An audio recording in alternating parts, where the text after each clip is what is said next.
wonder. Okay, one, how easy or difficult is it to identify? Now, this is a function of how sharply we've defined something. Now, this is where things get interesting. With time, old boundaries tend to fade away, newer boundaries start to come up. And we will see how that might play out. So just hang on to that part. How easy or difficult is it to identify the government policies? Again, the more sharply we define it, the easier it is in some sense to get there. But there are intersections, there are boundaries where things might fall through the cracks, or the boundaries themselves may shift. Okay. What data would help us make it even more easier to systematically answer the questions above? Okay. And this is where we're coming to the data part. Once the data are in, we can also look at the analytics. It's basically chicken and egg. It's not the data comes first and analytics comes next. We have to have some idea of what we want to do with the data to be able to do a good job with data in the first place. So, both of it go together. So, it's okay. So do we have what form is it in? And I'll come to this part again. We can actually, so in the horse example like we saw, the data that were there and they did all the analytics they could on it were not able to predict outcomes. They were not correlating with outcomes. So they had to go and collect new data. That need not be the case. Sometimes it may be that the data is already there. The data may be there in more than one department. It is dispersed here and there. But if all of that is brought together, maybe we can get more value out of that data than we have currently. We may not need to go and collect. Collection implies more cost, more time. But sometimes it may be the only way to go. So we will see that part also. What form is it in? I will come to the forms of data. And then, well, if we know this, then we can basically also try to answer this. How can we analyze this data rapidly? It depends on what data we have, what question we have asked. And the analytic tools are nowadays very widely available, very powerful. Compared to even 5 years ago, what we can do on a laptop that big, enormous. I've seen some of the advances. It's just blazing through.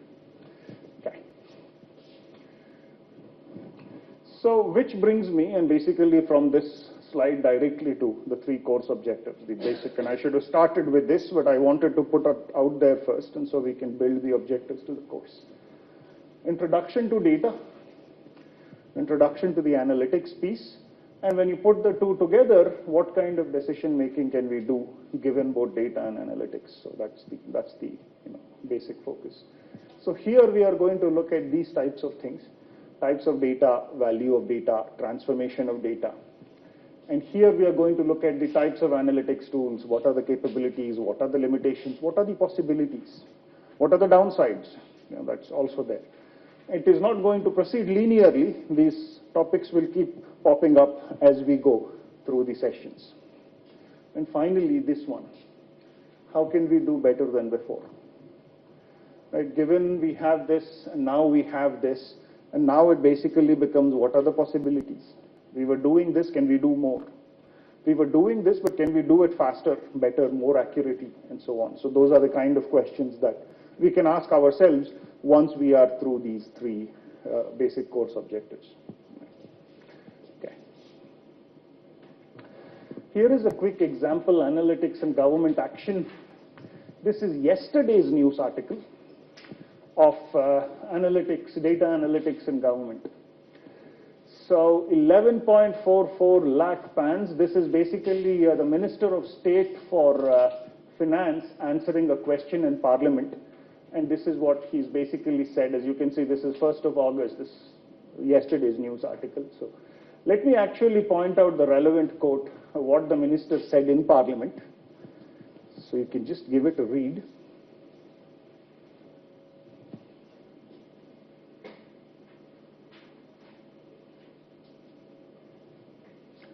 So basically, as you can see, this language is actually analytics speak. When they are talking about high-risk clusters, so a cluster would be things where the units of analysis have similar attributes and we have bunched them together. We will see some clustering tools in action. We will see them both for structured and for unstructured data. Advanced data analytics tools. So the data are there, the possibilities are there. What is the connection between this particular unit of analysis and this one? There is a way to answer that, and if we basically have some idea about what the possibilities are with the tools, It doesn't take very long. It doesn't cost very much. It is all available, a lot of it in open source today. So one can roll it out pretty fast. So getting things done 100 times, at least 100 times faster than we could have done, before the analytics era. So that's the, it's a quick, well, I put that slide today, as you can see. It was yesterday's news article, so it is not there in your slide deck. Some slides have changed. Basically, I customized it for a new audience. This is, the business analytics people have a different perspective, a different focus, and this is a very different group. So I have changed some of the slides and just putting it out there. Okay, quick question about measurement basics, and we all know this, so it's not, but I just want to put it out there in any case. So why is measurement important? Because, well, without measurement, there is going to be no data. Okay. All data that we have involves some form of measurement. And without data, there is no analysis. I mean, unless we're talking theoretical analysis, we want data-based analysis. Without analysis, there is no modeling. Why is modeling important? Instead of trying something out there on the ground, if I can build a mathematical model to give me a prediction. The horse example is, well, use the model, tell me what will happen, predict. Rather than, well, let it grow and let it run and then I will find out. Well, if that is the case, it just takes very long. So without analysis, there is no modeling. Without modeling, there is no explanation, there is no prediction. The horse example, there is no explanation really. I mean, they found the prediction first and then they tried to find out why. So, the explanation came after the prediction. And without prediction, without explanation, there is no insight. Without prediction, there is no optimization. So I may be wasting resources. All of this will come through, and so it all starts here at measurement, data, and so on. So there is no management if I don't have those two things. So basically, all of it following through, it has a logical, flow, and so we will take that flow and proceed accordingly. So the data story. Let me quickly put the data story out for you. It's just a couple of slides, but it gives us a perspective going back a few thousand years.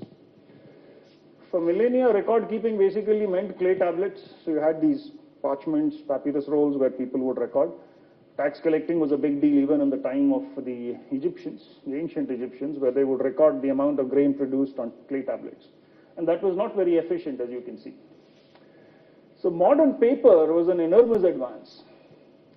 And what really changed things, paper came about, was the printing press. After the printing press, the Gutenberg press, within 50 years, more books had been produced in the first 50 years of the printing press than had been produced in all of history prior to that. So you can see the jump that happened. We'll come to a similar jump in the information age. In subsequent centuries, you had the telegraph, the telephone, the radio, the TV, and computers. All of this come through. But basically, this was a big turning point, and after that, all of these came. Digital storage, so this was paper, okay, the big advance in data storage. The next big advance was digital storage. It first became cheaper to store data in computers as opposed to on paper in the year 1996, not that very long ago. 1996 was a turning point. So after 1996, it was easier to store data digitally. After that, of course, costs have been falling exponentially, but that was the year in which the switch turned. In 2000, about 25% of new data that was coming in, so new records were being collected, all of that, only about 25% was done digitally. 75%, even in the year 2000, across the world, the global average, was being collected on paper, on record. By the year 2007, just 7 years later, costs fell so much, 94%. So this is not government, this is business and government. So basically, most of it was business world shifted, the numbers shift a lot. Government also followed, but most of it was driven by business in the original years, in the initial years. 94% of all new data that was coming in was basically digital. It was born digital, so there was no transcription or translation from something that existed into digital. So this is a major advance. Why does this? Well, because we will see with digital, it is just so much easy to mine it. and to do things and analyze it, to do analytics on it, that it is very hard to do that because we first have to translate it to digital anyway. So this is a big shift. So here is a nice perspective. So in the year 1957, it took 13 men to deliver a computer. That's a truck, and they're delivering it into this building. The same building, 60 years later, it's the same building. Okay, one person can hold 13 computers. So basically, the amount of hardware advance that has happened, apart from data storage, is just that much. It's actually the same building. It's pretty cool if you look at the. So this is the amount of, in some sense. The nice part is it hasn't stopped. Prices will continue to fall for digital storage and for analytics, which basically means the cost-benefit ratio. The cost of not doing analytics will, slightly, opportunity cost will keep going up. And the benefit of doing analytics will also keep going up. So this will become, in some sense, an imperative. Okay, so a quick, so let me just connect what we saw in the last few slides. In the last decade, if you look at 2007 to 2017. So this is what we see in the business world. This is mostly, but you can see this. 6 billion photos a month uploaded onto Facebook. If you look at the global population is about 7.5 billion. So almost, one photo per person being uploaded on the average. So people write blogs. Most new content doubles in volume every 5 months. So most new content is born digital. People directly go digital. Nowadays, no one writes diaries anymore. When I was a kid, we used to practice diary writing. Nobody does that. People directly go to blogs now. 72 hours of video uploaded on YouTube every minute. So you can see the amount of, and that's video data. And we will see that is unstructured, but how do we analyze video data? Well, it's possible today through open source tools also, and then proprietary are always there. So two things stand out. Every year, these numbers just get bigger. Every year, there is more data generated, and every year, most of that data is native to digital. It will come in a form that is already digital. And transforming something that is already digital for analysis is very easy, very fast, very cheap. All of it is doable. Okay. So which brings me here finally, so, in some sense, data types and data dichotomies. There will be one more small group exercise after this. We have a tea break at 11:30. There is a chance I might exceed it by 5 minutes, so bear with me. Okay, we started slightly late, so yeah, just putting it out there. Okay, data formats. There is one person from APSRTC here, right? So I did hear someone. Was it you? Oh, you. Okay, so there you go. I don't know if this is how, but just as an example, very illustrative. Okay. So just for illustration, suppose this is the data with the State Road Transport Corporation. You have date, route number, bus number, station, time, ticket revenue, occupancy, and so on. Okay. There's a small part, of course, it's much more data is collected, but just a small part of that. Okay. So what you basically see are you have rows, which is basically each trip is a row, and you have columns, so route number, bus number, station, time, they're all columns. Now, in the jargon, analytics jargon, sometimes the rows are called observations. Sometimes they are called instances, cases, units of analysis. That's what we call them, a row, each row. And the columns are called variables, attributes, features. I mean, you might see these words here and there, but basically that's what it means. They are columns in a data set. Okay, they are variables. Okay. Now note the type of data we have. Okay, so we have date data. Now these are numbers, but they are particular types of numbers. They have a meaning. They have a series, a sequence to them. Time, names. Now this might look like a number, but this is actually, I can't say 84 is greater than 83. It's just, the number of this. So there are those things also put in. There are names, which would be nominal data, and we will see all of this. And those are actual numbers. I can take the ratio. I can say this is greater than that, and so on. Yeah. Okay. So now, having said this, and I'll come back to this example, I will just quickly define three basic data dichotomies. So a dichotomy is a split, a two-way split, two-way classification. So one classification two-way is structured versus unstructured data. Another dichotomy is perceptual versus objective data. And the third one is primary versus secondary data. Okay, now it's possible some of you are familiar with some of this already, but for completeness sake, I will quickly define them. So I'll define them in the following slides. Structured versus unstructured is intrinsic nature of the data itself. We will see, but we will need transformation there. Perceptual versus objective. Well, is this subjective or is it objective data? Is it factual or is it subjective? We will see that. And basically, this is about the source of the data. When it was collected, where was it collected from and why? So those are the three dichotomies. We have to understand this for the simple reason that when we are going to apply analytics on it, the type of data, the form in which it was, is going to have an impact on the interpretation of the results that we will make. So that's the reason why this becomes important. Okay, structured data. This didn't animate properly. How much pre-existing structure is there in the data? So basically, the idea is structured data is that data that you can put into a table directly. Okay. So, only minimal transformation. Let me define this and then this becomes clearer, everything that is not. So for instance, somebody's photograph doesn't go into a table. A fingerprint doesn't directly go into a table. I'll have to break that down and to transform it before I can put it onto a table. Text data doesn't directly go into a table, so that would be unstructured data. Structured data from that SRTC table that we saw, those variables are all structural because I can put them into a table. Now, a lot of classical tools will apply directly to structured data. People have been working with structured data and we know how to handle this. To me, the great opportunity nowadays is the ability to handle this. A lot of companies, a lot of departments would have a lot of unstructured data that we may not have yet recognized as having data potential because, well, how do you analyze this? If you can't, it's just there. Maybe if we could analyze it, then more insights will come.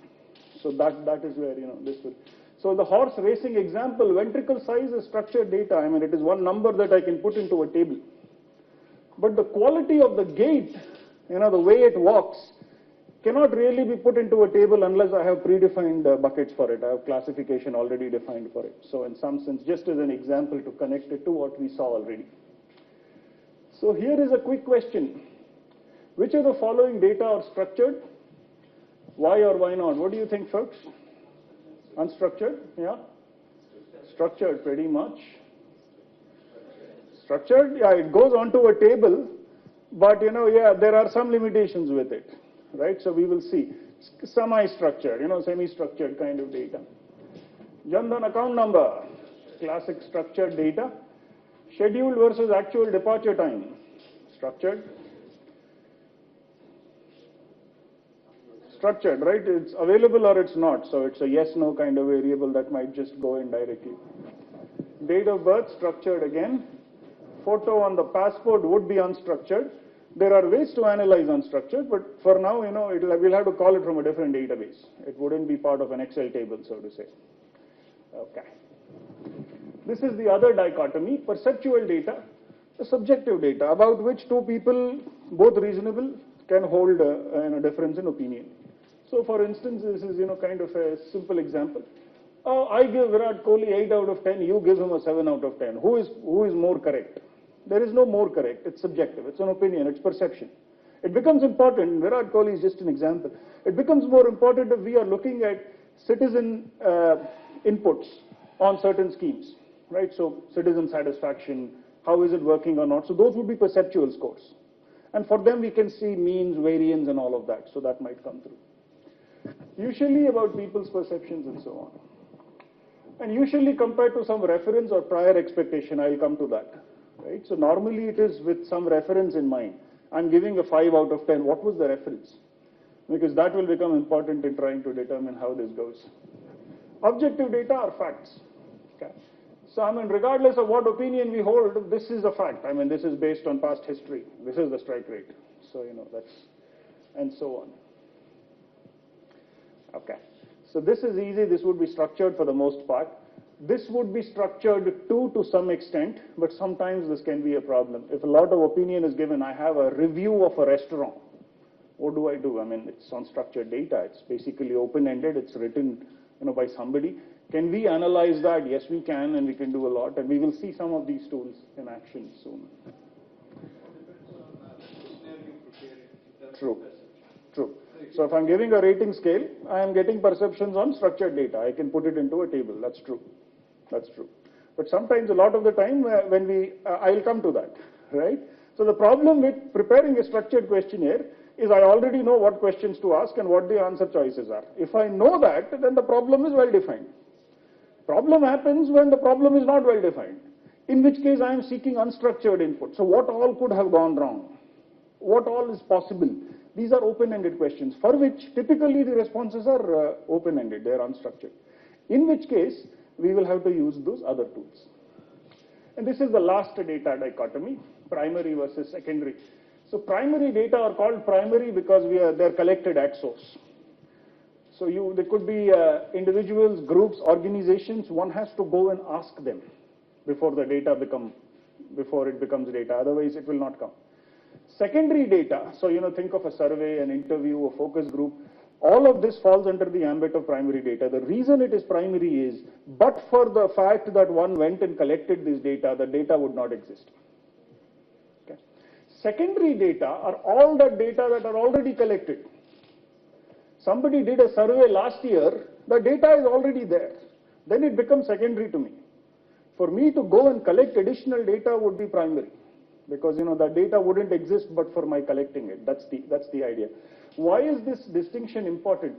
This distinction is important because primary data is expensive to collect, it is time consuming, but sometimes only primary data can give us the answers we need. There may be no other way, it's a trade-off. We have to make that trade-off.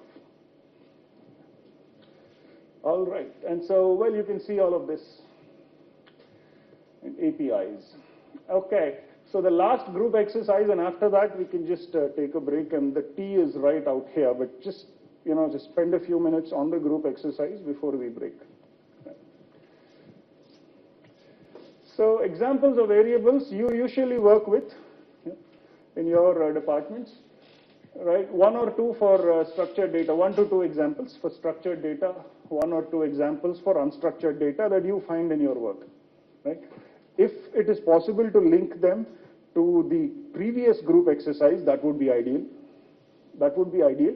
But otherwise also more generally anything that we can. So this, right, this is a tougher one. It's an estimate. I mean, rough estimate is good. What percentage? Is it more than 50%? Is it less than 50% is what I guess would be a nice. So this one is for perceptual versus objective. It's possible that maybe your department doesn't deal with perceptual at all, which is fine, right? Right. And finally, primary and secondary. Now, it's possible you may not deal with primary at all. That's a possibility, but yeah. So if you could just, as a group, again, debate and, just write this down, that would be great. And right after 10 minutes, we'll break.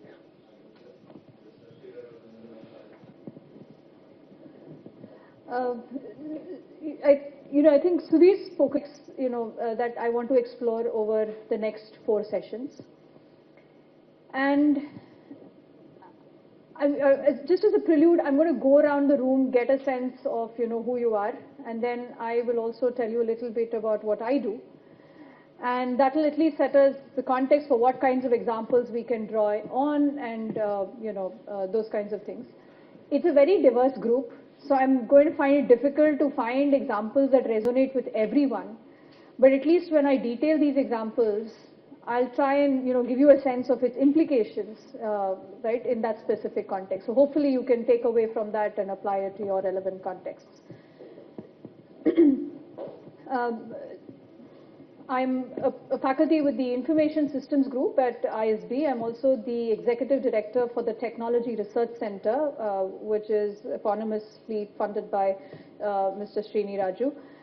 We drive work in the space of technology-driven education, research, and outreach. We work very closely with several governments, several private sector organizations to understand how IT can create value.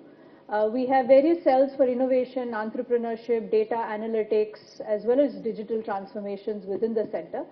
And in that context, we work, closely with several governments, with the impact assessment partner for the Niti Aayog. We work with the Telangana government, with the AP government, with other governments in the peninsula. So those are some of the works that we do. It's also going to be my attempt to bring some of that into the classes as we progress. And at least for the next 4 sessions, I'm going to draw not just on Indian examples, but also on examples from the world over to try and understand how these partnerships can be driven and initiated.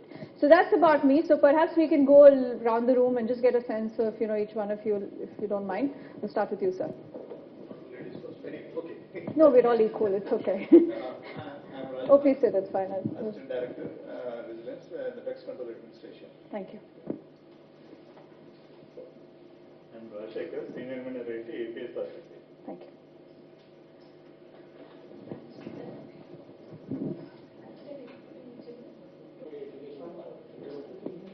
Great. Thanks. Assistant Executive Engineer in Water Resources. Sorry, I didn't get. Assistant Executive Engineer in Water Resources. Water resources. Thank you. I'm Nagar Krishna, Deputy Director, Water Resources. Thanks. I'm Niranjan Reddy, from Fire Department, District Fire Officer. Thank you. I'm Ravi Kiran, I'm Super Subject, Central Prison, Nellore. Thanks. Deputy Director of Thanks. from Horticulture. Thank you. I'm DS Prasad, APO DRE. I'm Srinivasrao, Deputy Staff Person, Planning and Strategy. Thanks. I'm Mohan Rao, AP Trans, Electricity Department, Divisional Engineer. I didn't get the department. AP Trans, Electricity Department. Okay, thank you. I'm Durga Suresh, I'm from Vigilance and Enforcement Department. I'm an Assistant Executive. Thank you. I'm Dr. Illa Ravi, Academic Guidance Officer from Office of Commissioner of College Education. Thanks. Assistant Commissioner and Commercial Practice. Thanks.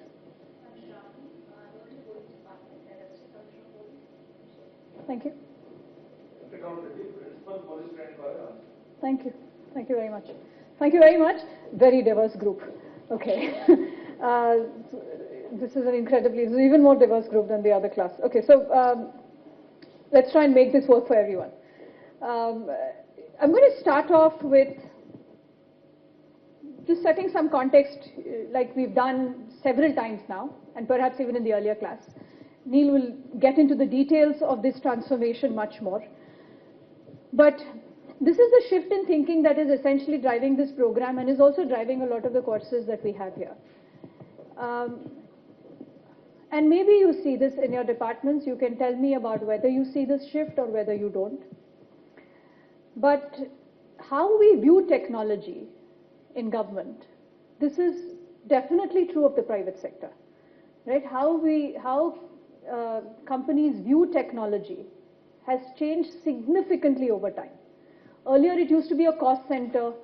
There used to be an IT department. If they had any, assets or initiatives to be run, they would go to the IT department, right? So this is how IT used to be viewed. And also, IT was largely used to drive automation, right? Running it in-house, I would get a technology that would take no manual processing of paychecks and benefits compensation processing, all of that, no manual. Let me do this using technology. Technology used to drive automation, and that's all it used to do largely in firms. Technology was not used in a big way to create value for customers in private sector firms or to drive efficiency at a large scale or to scale operations. Technology was never used in any of that. It was largely an automational function. But in the last few years, technology has emerged as a significant source of innovation, of customer value, and of transforming organizations. There are so many things today that you can do with technology that you could not. Today, our cars are essentially technology. Earlier they used to be bundles of mechanical components. People, if a car broke down, it was, these mechanical engineers who loved mechanics would actually repair their car. Today, it's impossible to do that because your car is software. The CPU is software. The entertainment station is software. The crash avoidance systems are software. The whole car is not really a bundle of mechanical components, it's a bundle of technology components. It's a bundle of software. If you look at anything that we consume today, music is no longer bound to a CD, it exists as information. Money is no longer bound to a currency note, it exists as information. Books are no longer bound to a paperback, it exists as information. Right? Anything that you talk about has been digitized, which means it is no longer bound to any physical artifact. It exists as information. music, books, CDs, banknotes, ringtones is no longer bound to a phone. Ringtones are information that you download and you attach to whichever phone you want to, right? These are all pieces of information. So technology in some sense has fundamentally changed, and therefore because of these shifts, it's easier to do this now, it's easier to store information, it is easier to process information. Analytics was always, the capabilities existed, but you couldn't do it earlier because you could store all that data. You couldn't capture that data. The web has become so interactive. Earlier you would put up a website, right, which said whatever organization is your organization, you would have a website, www.whateverorganization.co.in or .org or whatever is. But today, your citizens participate on these websites, right? Data.gov is citizens giving in and telling you these are potential ideas that you can do to transform yourself. Companies have started to use that data, see who is the most influential customer, they market to that customer differently from other customers. There is all of these things that are happening now with technology that just were not possible earlier. And that's the shift in some sense that we are talking about. One of these initiatives, right, which is about, even if you take this initiative of the government, it is to bring all the departments together on one technology platform. It's an incredibly complex initiative, right? It's one government. So everybody is connected to the same technology platform. So tomorrow you have a technology initiative to run. How you run that initiative, who are the vendors for that initiative, who should be brought in for that initiative becomes the responsibility of the IT organization. But what you can do then is to think of creative ways of using that technology to drive citizen value and create public value, social value in your respective organizations. The headache of how you own it, how do you control it goes away. The responsibility of how you innovate with it sits with you. Right? So in some sense it's a transformational initiative. And it reflects that shift. So now we want human capital to be deployed with thinking about how do you creatively use technology. But you cannot do it on your own. It's difficult to do these kinds of initiatives on our own.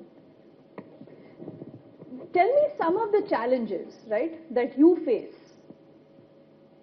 In fact, I want to hear from, especially from, some of you in terms of scale, right, in terms of scaling operations and things like that. What are some of the challenges that you face in your organizations with respect to creating citizen value? Let's say, you walk away with this understanding of how technology is changing the world. In education, it's creating, in terms of technology-enabled classrooms, artificial intelligence and analytics to reduce dropouts in class in government schools. Microsoft submitted a template. Privatization of the police force. London Olympics, get in G4, let's tie up with them and bring them, because, we are so bandwidth constrained, let's do this, right? So some of these things, right? But now maybe now you have this understanding. But when you go back and you have to implement some of this, or you have to put this in place, what are some of the challenges, even if you don't have this knowledge of technology, today in your day-to-day functioning, right, what are some of the challenges that you face in creating value for citizens? Maybe I'll just rattle off 3-4 things. Yes, sir. Resistance to change, unwillingness to learn new technologies. From within the organization. Okay. So within the organization, there is a reluctance to change. This is a problem of people, processes, structures, all of this? All of this. Okay. So it's a complex problem. People not willing to change, processes, age-old processes, and therefore resistance to unlearn and learn new processes, all of that. Okay, what else? Like I want to create one value for my students. Like if they want, they should be able to take their PC online. Okay. But then we have some glitches that come in the way, and authenticity and the problem of paying the old government dues, whatever. And there's also glitches, which I think over a period of time we'll be able to surmount. So there is, so when you say authenticity, etc., you're saying the current process or the current way in which you capture data does not allow you to do some of these things. It's like, TCs, for example, is one-time document, which cannot be written again and again. And, it should reach the right person. Like, I should be able to decipher whether the person applying for TC is the right one. That's one which, which has to be worked on. And the question of, people might be having some views in the library or some views in the department or the, Getting an online thing where you can take your TC. It is about getting the digital trail in place, right? Getting the data, giving them an identifier, checking whether this person is indeed the person they claim to be. Correct. Digital signatures, all of that, right? Putting all of that in place. Anything else? Anybody else wants to say something? Yeah. What are the resources required? Main With systems or any such, right? So so then knowledge is not present in systems, it's not codified, it's uncodified, it's intangible, that individual needs to be called in. It's just, the process is not systematized at all. Would you all benefit from third-party partnerships in solving these problems or other problems in your organization? Would you benefit from third-party partnerships in whatever way? Bringing... Only if they are from, for example, Only if they are? if they are from in their service providing. Okay. For example, I just put a thing. We have this video conference system in between reports and the results. And the complexity is these video conferencing experts have been manned by citizen personnel. The first thing, they don't have any knowledge on how these things work, and they have to man these things. And if any repairs come, Governance structure that is mapped to the complexity of the initiative. And finally, of course, the due diligence, right? To see what is it that we really need. What is this, is there some thinking about what is the solution that we really need and where does the third party really bring in value? But let me go back to, what each one of you said in terms of why you bring in third parties, right? You bring in third parties to scale. There's only so much of the force that is around that can do so many jobs. I need a lot of other things to be done. I'm going to bring in the third party. I need to scale my operations. I need to grow them. I can't do it alone. I'm going to bring in a third party. I am going to put technology in classrooms. I'm going to put technology enable my student interaction processes. I can't do it. I don't know how to do it. I'm going to bring in outside expertise who knows how to do this and who will own the entire process, create a digital. So I acquire capabilities that are not available in-house. The third is something like payroll. It just doesn't make sense for me to own it, right? It's costlier for me to own it than for a third party who specializes in payroll to own it. Payroll is payroll is payroll is payroll. And therefore, a third party provider comes in like a Wipro or somebody and says, they put in a fixed cost, they service multiple organizations' payroll. The marginal cost is very low. In the sense the cost, each organization's payroll is not very different from the other. So therefore they just have they don't have any cost in understanding what is unique to this organization or anything. Put a large payroll system, process multiple companies' payrolls, and you get therefore a much reduced cost of ownership of that payroll. Scale economies essentially. Third reason why you may outsource. The fourth is something like an e-Pragati, right? I want to transform the organization. I want to build this one platform. I want to bring in multiple stakeholders onto this platform. I want to transform public governance in terms of innovation. And therefore, what I'm going to do is integrate. Large-scale integration across agencies, standardization across relevant agencies, one common data platform, and the organizations or agencies can drive analytics and do all of that to create value for their citizens. Each of these is a different kind of third-party partnership. The payroll organization is something what is called a transactional outsourcing. It's pretty much the same across different organizations. The third party does not need to understand what is your unique needs or any such. Payroll is payroll is payroll. The task is easily specifiable. You'll say so many paychecks need to be processed. I'll give you a fixed price to process each paycheck. And that fixed price that I pay is way lower than what I would have to do if it was owned by me within the organization, right? It's a simple transactional contract. The process is very simple. It's simple automation. It does not involve coordination with multiple agencies. It does not involve an understanding of the unique context of the government or any such. It's a simple process. It's pure transactional outsourcing. Much of the outsourcing that governments engaged in right up to the early 2000s was simple transactional outsourcing.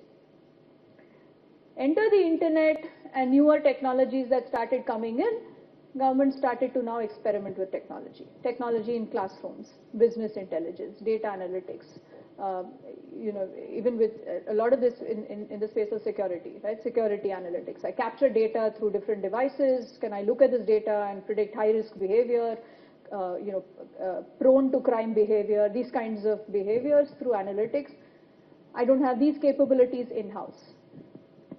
If I want, much like the example you said, right? I want to transform this process of how I interact with my students. You can extend TC to a whole host of other things. I want to transform that process. I don't know how to do it.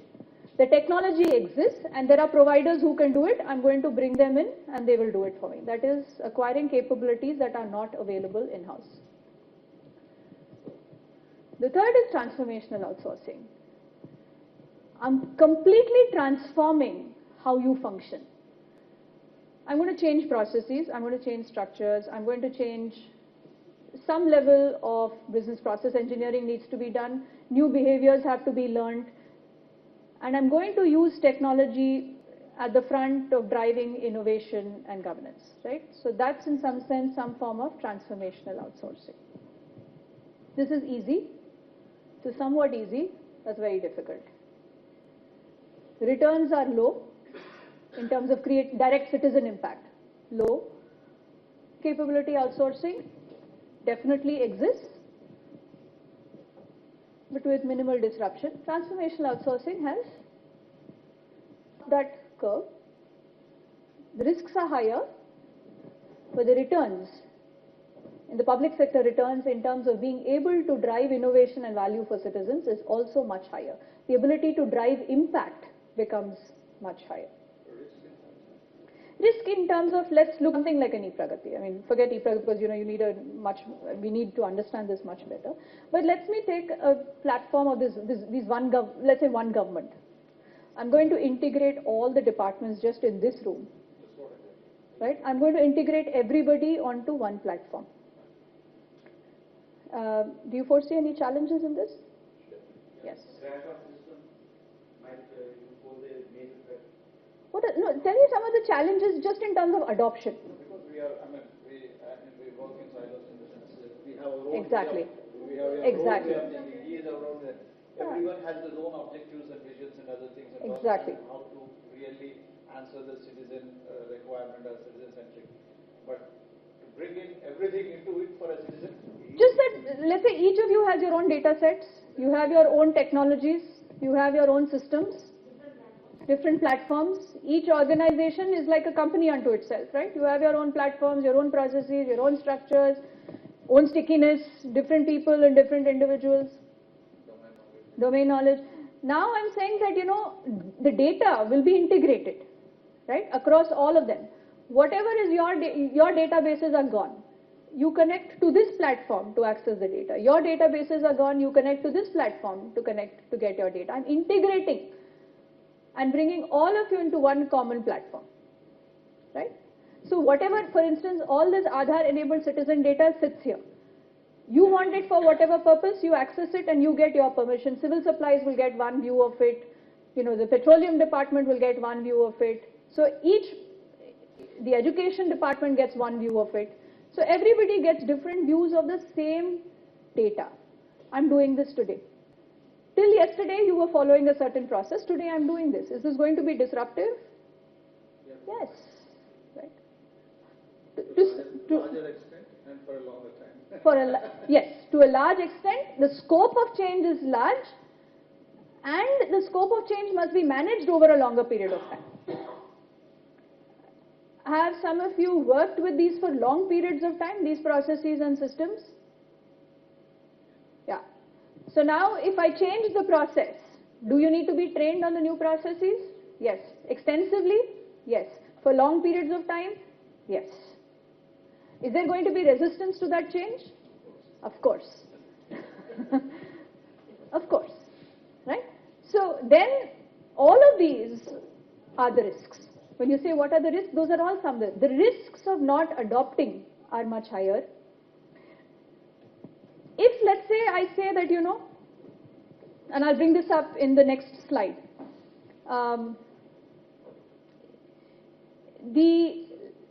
Actually, let me bring that up.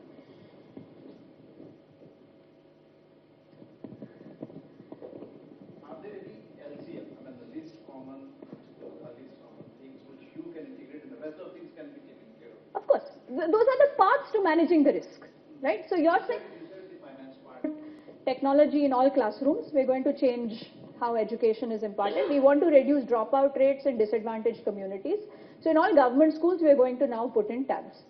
They put in tabs. And then they say, hey, we're going to use data of, you know, students' usage of these tabs and mine that data to identify which are the high-risk students. And then we will provide interventions to these students. The first part is distributing tabs, right? This is a simple process. What do I need to do to, let's say I'm signing a contract for distribution of tablets. Is that a simple partnership? It's a simple part. I know how many tabs I need. I know what applications need to be there on it. I do this, I distribute it. Now comes the part, I'm going to say I'm using AI, deep learning, data analytics to identify which students are likely to drop out. And then you identify for me those students and design interventions based on the group of students as to which intervention will be useful for these students. Should there be a complementary education system in the slum areas? Or should there be after school hours training? Depending on the class of students, you will design for me interventions. I sign a contract for this. Is this contract more complex than the first one? Yes. Definitely. Right? The contract is more complex. Can I even contract? Can I say that you will give me so many insights every month? Or should I leave it open? Should I say, give me at least 2 insights? No. Do you want to limit the private sector's ability to innovate using that data? No. You want to, if they can give you 20, why are you saying 2? Like in R&D, you don't say, when some companies are doing research and development, you don't say R&D will lead to 5 innovations. Right? You leave it open. Similarly, you can't, is it easy to quantify that impact? Tablets, I know. Cost of the tablet, that is the cost I will contract for. What is the cost of the intelligence? What is the value of that intelligence? How much should I pay you for any insights that you generate? Is that easy to quantify? Not very. That contract becomes more complex as you progress along those dimensions. If I have to integrate everybody, and do I know today what all changes or what all contingencies I need to prepare for in the future? Do I know it today? All the information is available to me? No. I need an open-ended contract. Do I know, for instance, what the training costs will be? No. I don't know a lot when I go in and sign this kind of a partnership in a transformational initiative. In a transactional initiative, all the parameters of contracting are very clear to me. In a transformational initiative, the parameters are not very clear to me. So the kind of contract that I sign for those transformational initiatives is fundamentally different from the contract that I will sign for a transactional initiative. There are very good reasons to involve third-party partnerships, all of which we started by documenting that, right? We said scale, capabilities, innovation, transformation, all of these are very good reasons to involve the third party, the private sector. Right? This is the draft agenda of the Niti Aayog which was written up. And one of the items of that draft agenda is that we should reduce dependencies and allow private channels to provide services wherever possible to improve efficiencies and scale. These should be taken up with appropriate models. It's difficult for us to scale and innovate and do all of this without these partnerships. Right? I said, this management thinker, he said that competition today is not between firms, it is between networks of firms. Right? So not between individual firms, but between networks of firms. Similarly, the public sector organizations also then, as they are unable to develop these capabilities on their own, must engage in these kinds of value networks. However, mindful of the fact, it's difficult to the extent that we need to know how to do it, and then the value is tremendous. These are some examples of failures. The London Metropolitan Authority in the 2012 Olympics, and perhaps this is something that will resonate with, the intelligence folks in the room and the police, the security folks in the room. A big constraint is bandwidth, right? There are just not enough personnel to go around, right? In the sense that there's only so many people who are available to do the job. How do you scale the force and get in new jobs in their ambit, right? That's always difficult. The London Metropolitan Authority Police Department engaged in they started this in somewhere in the mid-2000s, they decided to privatize forces. So prison, for instance, is completely in charge of G4 and some of these other private sector organizations. The complete prison management is done by them. And which addresses some of the issues that you talked about, because the entire process is owned by a private sector. It's not pieces of it too different, but one private sector organization that takes part. There's a risk associated with putting all your eggs in one, but they found coordination costs are far simpler. They said 17,000 personnel will be deputed for the Olympics to provide security. They signed up this contract with G4. 1 month before the Olympics, G4 said only 12,000 people. We don't have 17,000. G4 said, we appointed so many people, we appointed all these people, they didn't show up. This is an age of Facebook and social media. The people who had been drafted by G4 went amok on social media. They said, this is complete nonsense. We were drafted, we are ready to work, they have not told us where to go. They have not told us what to do, what is our deputation, what are our coordinates. They have not told us.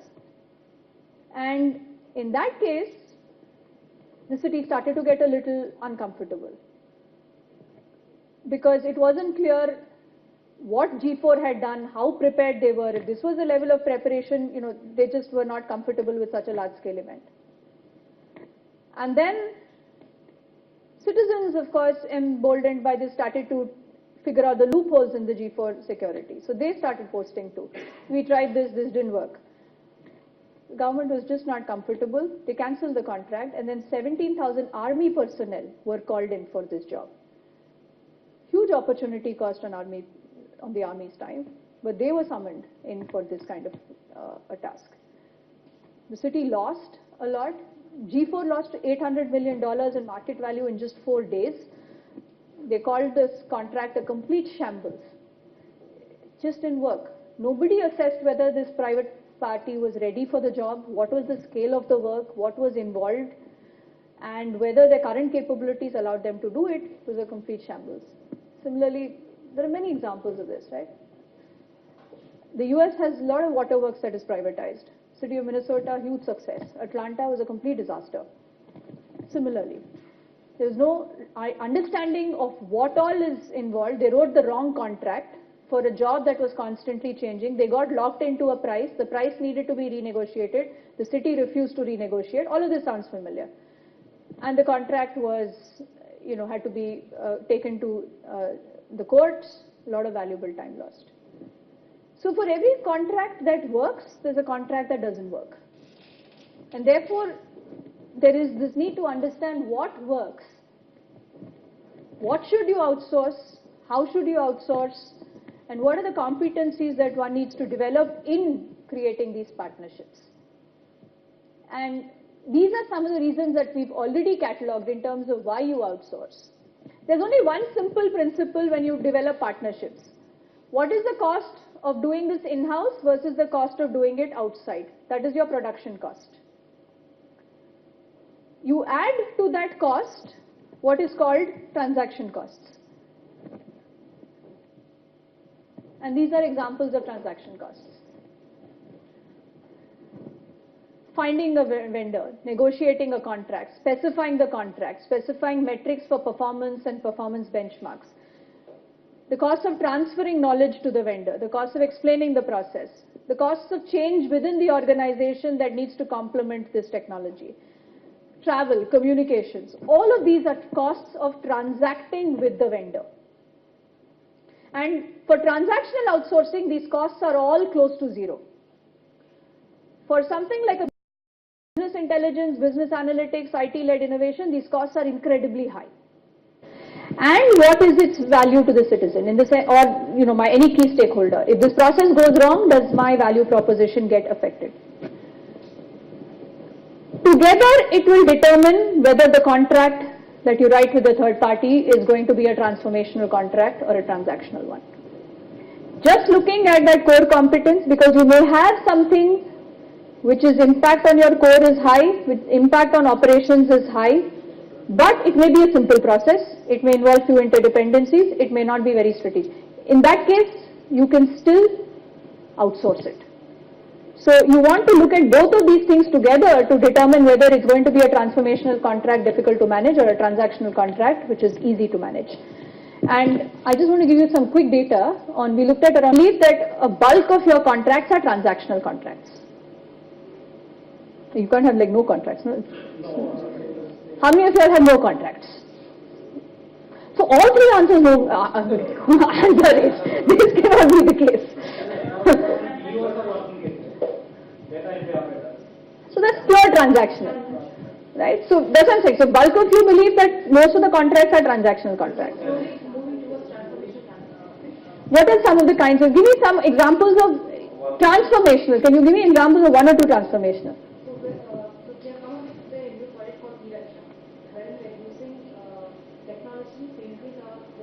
Is what the old portfolio of services look like. And if you looked at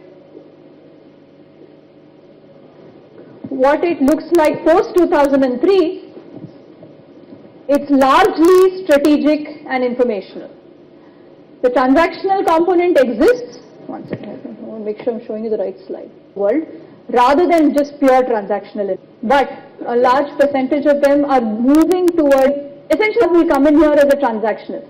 So what makes transformational is those things. Remember, we said core competence is high, so those contracts are still rare. Bulk of these are transactional contracts. But notwithstanding that component of the contract, that component of the portfolio has been, we studied in the context of, I want you to reflect through this example about how these partnerships that we sign change over time. Change, along this curve. So, there's no one smart city solution that works for all cities, because cities are in different stages of development and cities are in different stages of physical and social infrastructure. And therefore, the solution that you implement for a city also will vary depending on where in the trajectory that city is. So we said that where you are reflects the maturity of the city with respect to technology. And the various ways in which you can characterize a city, these were some of the things that we looked at.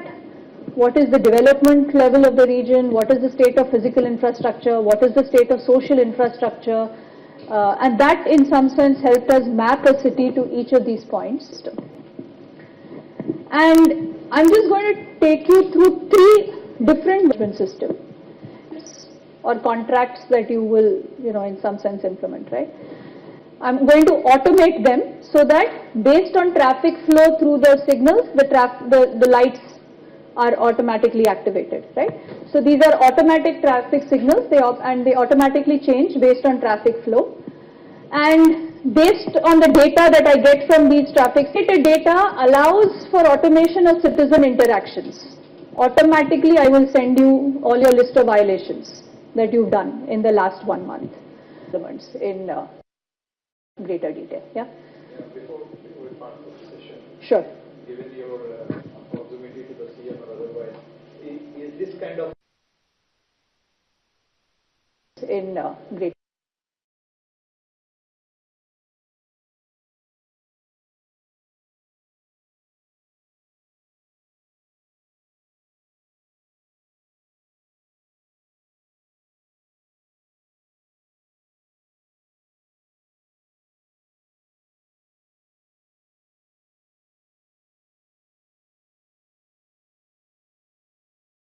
To save our lives. Let me show you what I mean.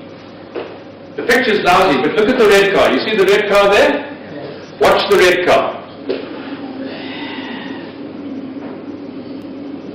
Watch it.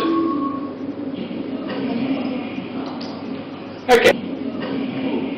So what you've just seen is the dashboard camera of a Tesla, one of those motor cars, being driven by an autonomous computer. And that computer saw before the accident happened that the car wasn't going to make it. We don't think that fast. We don't act that fast. That's how our cars are going to save us. Yes, there's going to be accidents. There has been 1 or 2 fatalities already in driverless cars. But it's happened when somebody else has driven into the car, not the car itself. But we're going to have many fewer accidents in the future than we have now. But yes, there are legal issues to be resolved, all sorts of things. That's the challenge of the future. And India, by the way, is of course deeply focused on electric vehicles. Your Minister of Power says that by 2030 they want every car on the road to be an electric vehicle. It is the end of the internal combustion engine. Britain, France, Germany, the Scandinavian countries have all announced dates by which they're going to ban petrol and diesel motor cars off their roads in the next 10 years or so. They're going to ban them. They won't be allowed. Electric cars are going to be the future. Volvo announced recently that by 2019 they're only going to build electric cars, no more petrol cars, no more diesel cars, only electric cars. So the world is going to change, and we have to think about the impact of all of the regulations, how we regulate these cars, license them, etc., etc. This is a company owned by Uber called Otto, and recently they did an experiment. This is a delivery truck, a beer delivery truck, delivering Budweiser beer. And this truck drove for 200 kilometers on the highways, into the city, through the cities, through the traffic, to go and deliver beer to a warehouse, and no human being touched the wheel for those 200 kilometers. There's a man sitting, you can hardly see him at the back over there, in the back seat. He never touched the steering wheel. That truck was able to drive itself and navigate itself without human beings touching it. That's going to change logistics, because these vehicles are all talking to each other. Okay, you're ahead of me, you're there, I'm not going to go there. So instead of having the traffic jams that we have today, you're going to have vehicles that talk to each other and know where they are and move properly and do things much more efficiently. And if you do own a car in the future, which is unlikely, your car will have its own bank account. Because you'll get into your car in the morning, it'll take you to work while you're sitting there reading your electronic newspaper.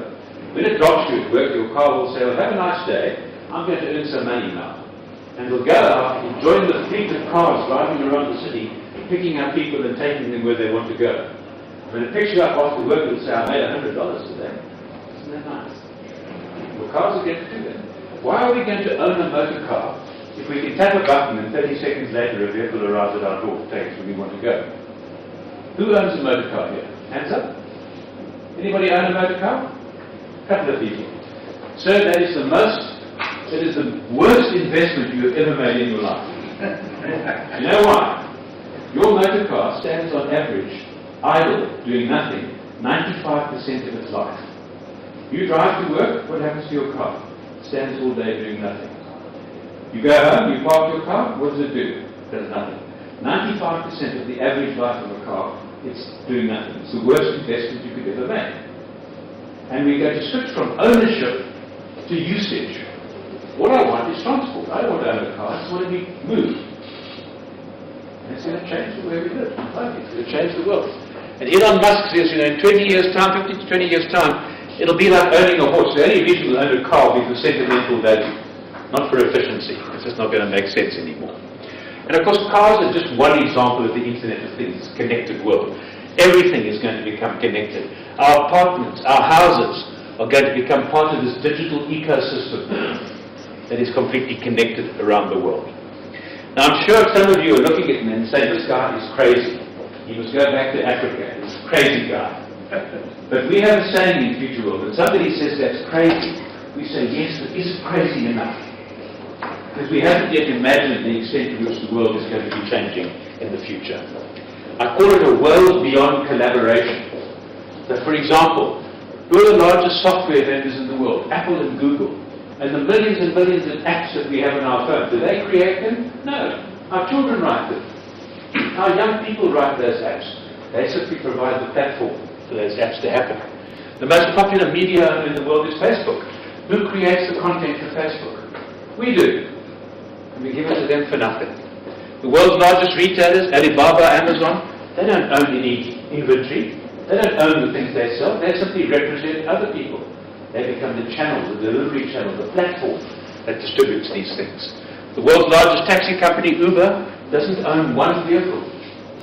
It simply says, you have a vehicle, he wants to go somewhere, we'll connect you. Similarly, the world's largest accommodation provider, Airbnb, it doesn't own any hotels or any bedrooms or any buildings. It just connects people who have, people who want. The largest phone companies, Skype, WhatsApp, they don't own telco infrastructure. They simply live on the internet. The largest movie house in the world doesn't own any cinemas. This is platform economics at its best. And it's very easy to look at all this stuff and say, well, gee whiz, that's interesting. But what we have to do, and particularly what you have to do, if you're going to become effective e-Pragati champions, is to constantly ask yourself, what are the second-order implications? In other words, not what's happening, but what does it mean? And how could it impact the world? So we look at, for example, driverless cars. Well, obviously it's going to impact the automotive world, it's going to impact logistics, the retail world and so forth. That's obvious. But who else is it going to impact? Well, how about insurance for a start? Are you going to bother to insure a car that has a 1% chance of having a motor accident because it's driven by a computer? Or a 0.001% of having an accident? What about finance? If we're going to move from ownership to usage, who's going to finance those vehicles? It changes the world of banking and finance completely. Repairs and service. The motor car that you and I own is a petrol or a diesel motor car. The drivetrain has thousands of moving parts. A Tesla electric car has 12 moving parts. So what's the servicing impact? You don't have to service it. It's like an electric engine, you just don't service it. So the whole service industry gets put out of business and so forth. Repairs and services. Energy, this is electric rather than fossil fuels. Think about policing. What happens to traffic policing if you have motor vehicles that don't need to be policed, that behave, that know where they are? Completely changes the nature of policing, medical, emergency, real estate, city planning. You know that the average city, 60% of the land in the average city is set aside for the parking of motor cars. Now imagine if we didn't have that. We simply had these motor cars moving around. Suddenly 60% of land becomes available for parks, schools, for accommodation, for housing. Imagine if we could design cities for people. Because right now we design our cities for motor cars. Imagine designing a city for people. That's urban design. That's the field of e-governance that you're going to be moving into in the future. And the age of the machines are upon us. Robots are going to do things that we've never ever seen before. And let me demonstrate to you what a company called Boston Dynamics, probably the leader in robotics, is doing. Some of the machines it's come up with. Have a look at this. So it opens the door, and it goes for a stroll in the snow. Now, any of you who have walked in snow will know how difficult it is to balance. And for a robot to do that, I must tell you, is absolutely phenomenal, to keep its balance like that. It can do things for you, it can pack a warehouse, it can pick things up. And if it gets interfered by a human being, well, it knows what it's got to do, so it simply says, I'll carry on doing what I've got to do. Sometimes the human being can be really annoying. I always wonder when the robot's going to take a swing at him and say, stop it. But that robot's got a task to do, and it's going to do it no matter what happens. Robots fall down, and getting up is one of the hardest, most technological challenges. It is astonishing the fact that that robot can stand up again. Or you can have a dog, a robot dog. You can crawl under your furniture and help you pack your dishwasher. Picking up a glass, look how delicate that is. Puts in the dishwasher without breaking anything. And it knows the difference between a glass and a can that must go in the dustbin. It doesn't put the can in the dishwasher, puts the can into the dustbin. Sadly, it falls for the oldest trick in the world, sits on a banana skin, the vicar gets up. That is a real technological feat for a robot to stand up like that. And then it climbs the stairs. Just watch how it climbs those stairs. Just like a dog, up it goes. And it can bring you a soft drink, but sometimes it's playful, but sometimes it won't let go, just like your dog. So you can have a game with your robot as well. And this is the latest model they've come up with. They said legs are inefficient. Why don't we give the robot wheels? Just look at what this machine can do.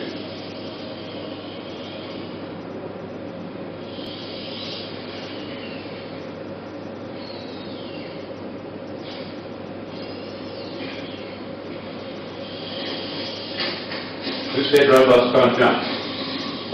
There's only white men that can't jump. So that's just the example, the state of the art in robotics. Now again, you're not in the field of robotics, but this is going to change the landscape of employment, of how businesses operate, of how factories operate, and you need to at least know about these things as we go forward. One of the other big technologies that's reshaping the world is three-dimensional printing, 3D printing. I'm sure you've all heard of it.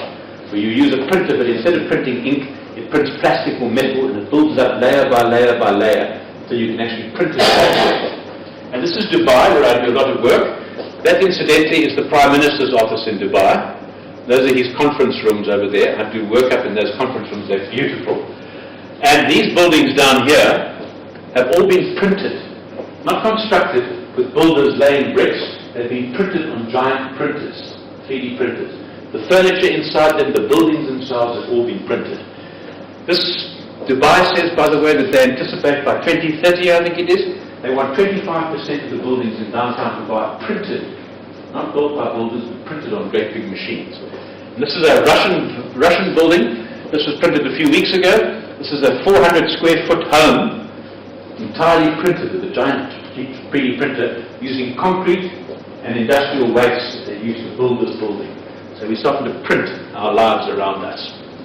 And one of the things you're going to come across a lot is this concept of big data. What does big data really mean? What's it all about? And did any of you study at college? You must have heard about Maslow's hierarchy of needs.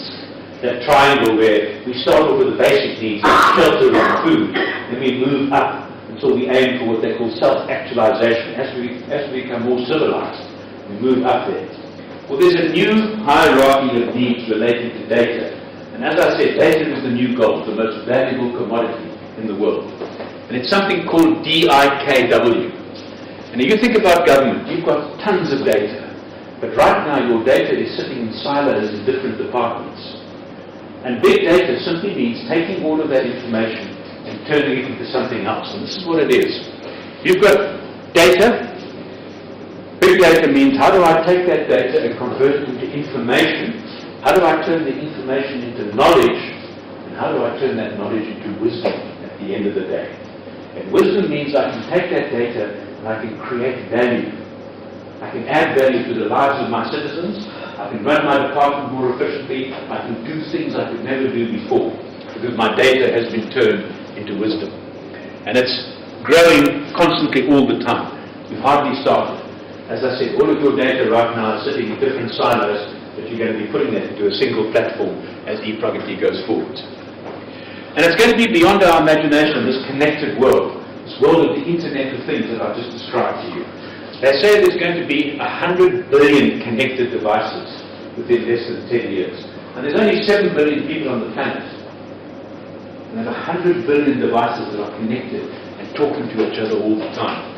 It's going to change the way we do things. Artificial intelligence, machine learning, big data. These are the tools that you as the champions of e-Pragati are going to be able to use to reinvent and to transform government services in Andhra Pradesh. Now many of us get worried by this and saying, well, is there still a role for us as human beings? And indeed, there are certain things that we can still do that computers can't do. The first is instinct, judgment. When you make a decision about something, it's not based purely on facts. It's based on your experience, your understanding of the situation, your human feeling for what's going on. And that humanness is still going to be an important aspect of decision making in the future. Creativity. We're creative. Machines are not creative. We can think of obscure different ways of doing things because we're creative animals. And what we have to do is merge our human creativity with the capacity of machines to do things in an amazing fashion. Put the two together. As I said to you, it's not a race against the machine, it's a race with the machine. Empathy.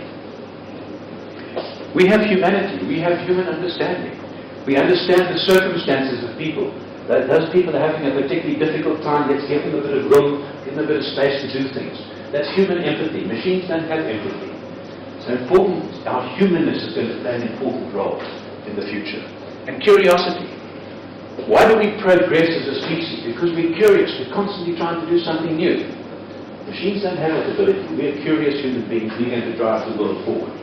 So it's about us and the machines, not us versus the machines. So what's my takeaway of this last session? We've got a few minutes to go before we wrap up. In fact, we're just about finished. My key takeaway is that it's about the value chain. You have to, every single day of your lives, as you become the Buka dancers of e-Pragati, you have to ask yourself, am I adding value? Every single decision you take, am I adding value? Am I making my citizens' lives better? Because if you're not adding value, then you're going to be excluded from the ecosystem. So you have to look at automation, all of these things I've described, the Internet of Things, robotics, artificial intelligence, big data. You have to look at them and say, how can we use these things to do better what we have to do? Leaving us as human beings free to do other things that are adding value. You have to identify where you add value. Remember where we started today? I asked you, what is it that you get paid to do? You're paid to think. Yes, you're paid to do as well, but you primarily are paid to think. And you, as senior officials, as the champions of e-Pragati, you are particularly now paid to think about how you can make this process of governance much, much better. You have to move yourself up the value chain and take your staff with you, as many of them you can. These are the things where we can add value. That's what we can leave to the machines to do beneath us. So I want you to think about this. I think time has come, 4 o'clock. We're going to wrap it up right now. But I want you to think about this. I'm seeing you tomorrow. And overnight I want you to think about this. And tomorrow I'm going to ask you some questions. How has technology impacted your job in the last 10 years? Just think about your particular function. Think about what technologies have changed. And then think about what technologies are going to make radical changes for you in the future. And tomorrow we'll start this by revisiting this question and just saying, let's get a quick few answers from the room. So there we are. That's the journey we've started on. As I said, today was all about technology. Tomorrow is going to be all about how business models, operating models in society are changing. Tomorrow we're going to talk about how all of these things are impacting humanity. How does it affect you as human beings, our children, our families, our citizens? And then we're going to start on the first part of saying, what are the lessons we can learn from digital governments around the world? What are the best practices happening in other societies? And how can we learn from those things? So there you are. Thank you for your attention. I hope you found that entertaining. I hope you found that instructive. It's been a great pleasure working with you. And I'm back with you again tomorrow. And as they say at school, class dismissed. Okay. Now, do you want to say something? Yes. Okay, hang on. Here's the boss. We've got to listen to the boss. Thank you, Neil. Thank you so much. We look forward to you tomorrow. So today we wrap up with these 3 sessions.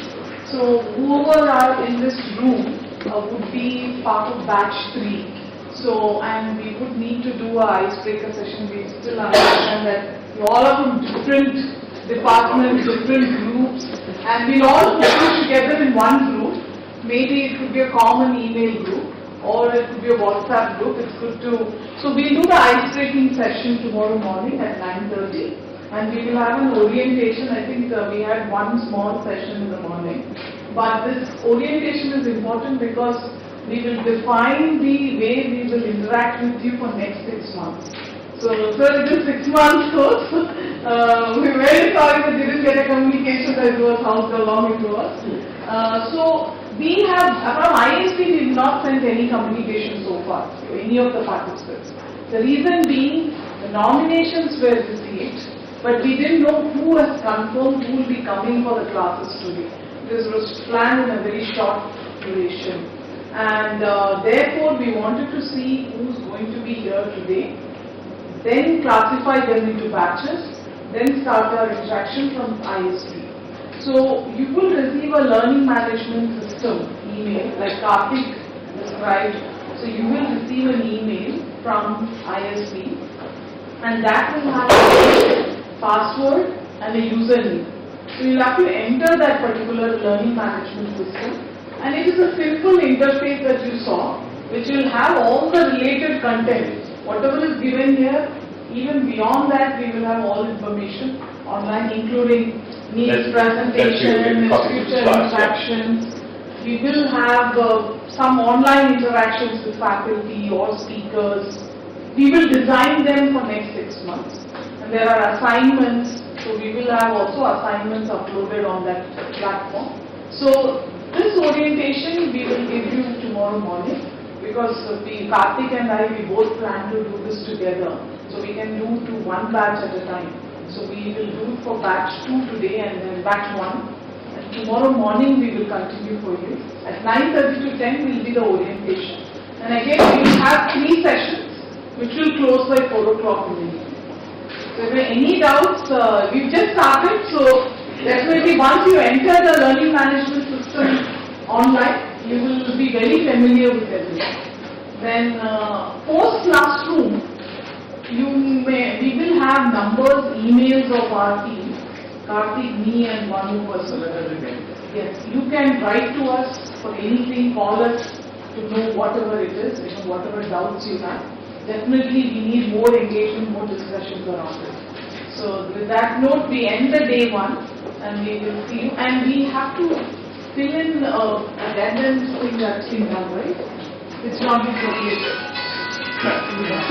So all the sessions, whatever sessions you have attended, if you could find this. So this is something we will also orient you tomorrow on the attendance process, how it is going to be reported back and what we will monitor. But as of now, we would need this sign. Refer change during the class, just 10 minutes before the class, you circulate. Remember, this is a certificate course, so you can't get the certificate unless you've attended the sessions. Yeah, because this is a certification course, after a 6-month certification. So we have a process of attendance, we will brief you on that. By the way, the good news is that on Friday we're going to finish at 3, not at 4 o'clock. There's always a bit of bad news and a bit of good news. She brings you the bad news, I bring you the good news. All right, we're going to circulate that, and then once you pull that in, off you go. And Ms. Leela, can I have a question? Can you ask me? Yes, of course. Because nothing to do with the equality, but you more can just complete. Yes. What I found that most of the things are much more complex than what these systems have predicted. Now I think IoT, one thing I'm getting imagining. That with IoT, most of the professions will go out of it. For example, a farmer need not go to his farm to, sow seeds or moisture controls and all that, water and all that. So, progressively, humankind will be uprooted from their natural setting. These are choices we can have.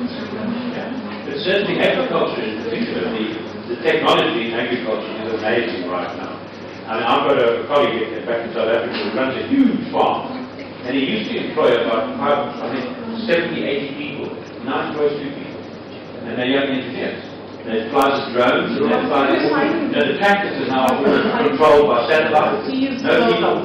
They drive it, they do all the plowing by themselves. So yes, it's going to change. There's no question it's going to change the way society operates. And is it good? Is it bad? Those are the decisions we have to make. Technology has no moral, no morality. It's a tool, it's a hammer. Yeah. I can use the hammer to build a house, or I can use the hammer to smack you on the head. It's how we use technology. And we, as humanity, we have to decide what we want to do. So magazine has been warning about artificial intelligence. People like Professor Stephen Hawking are saying this is going to be the biggest thing in mankind. Machine learning can be, used as a very evidence which has brought to this business. Yeah.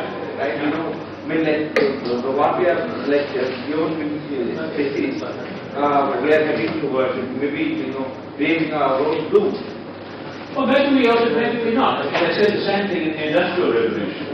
We had the Luddites who used to go on the hammers and smash the steam engines because they were going to destroy the world. We have, throughout history, mankind has adapted. We've changed. From the time that we were living in caves up until now, we've always changed. Is it the end of mankind? Maybe. Or is it a better life for mankind? Are we going to create a new world where nasty, dirty work, cleaning soil, dustbin, it's all done by machines? We can focus on creative art, music. Maybe we're going to create a different kind of paradise. But the choice is, we didn't have to make this choices. And the point I want to make is that you as leaders have to start thinking about it. What role are you going to play? Critical decisions can be ultimately made at some point of time. It's a world of choices. We can't change the future, but we can make choices about the future. I think it's the most fascinating world I've ever come across. So can you go to the first video which you have played? That's the knowledge. These talk to each other. India is a tolerant society. And you use your hooters, your horns in your motor cars, not to threaten people. In my country, if somebody hoots at me, people get out of protest. Here, it says, hello, I'm coming, how are you? Here I am. It's amazing. It's only you have to change your sim, that's all. I ride with Maxwell, I close my eyes. Because you're riding along and suddenly there's a bicycle going in front of you, and there's a taxi going that way, suddenly it turns around coming the wrong way down the road, and nobody gets upset. You just carry on. An amazingly tolerant society. You've got nothing right in this country. I think that's one of the biggest challenges you're going to have. I think the culture in India, and your traditions, and your religion, are such an important part of the social fabric. And you're going to have to ensure that that doesn't break down with technology. How do you keep the values of your society? That's a big, big challenge. We have endured that anyway, we will endure it. Lots of things to be done in the future. How are we going to that now? So circulating at high speed. Almost done. Put this off and give it a break. Well, thanks, folks. It's been lovely working with you. And as I say, I'll see you tomorrow. And we'll tackle everything. If you filled in the form, please feel free to go.